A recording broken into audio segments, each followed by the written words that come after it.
عايزين شخصية الخبير الاقتصادي معانا شوية. تفضل. نسأل سؤال بدائي جدا. جميل. يعني ايه موازنة؟ موازنة بيتقال في الانتخابات كده او في المجلس، موازنة العامة وميزانية وبتاع. يعني ايه موازنة؟ يعني ايه ميزانية؟ ايه ولا الفرق بين حاجه، الحاجات دي؟ يعني الموضوع بسيط. البلد عندها شويه فلوس، مم. البلد ديت الفلوس ديت في منها موارد، يعني بيجي لها دخل. مم. يعني دخل مصر الاساسي 80% ضرائب، وده دخل اي دوله على فكره. يعني الناس تقول لك الضرائب ما فيش الا الضرائب. اي دولة يعني داخل في اي دولة ضرائب. طبعا، ما هتعمل ايه مم. الدوله؟ تفتح شك؟ مم. ما هي حاولت بقى الحقيقه برضه يعني، بس واحنا ما بنبسطش انها تعمل كده، وفي الاخر نرجع نقول الدوله على ان دوله انت تتخرج وبتاع، فاهم؟ تمام. مم.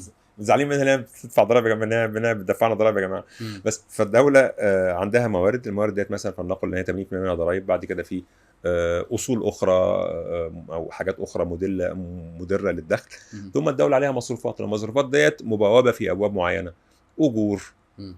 دعم، اسمها حاجه اسمها مثلا موازنه راسماليه مثلا، اللي بيبنيها تعليم، مم. صحه. فالموازنه هي عباره عن دخل الدوله في حته، مم. والدوله بتصرف على ايه. والبرلمانات بشكل عام مم.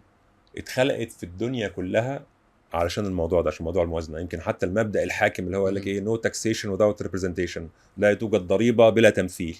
اه.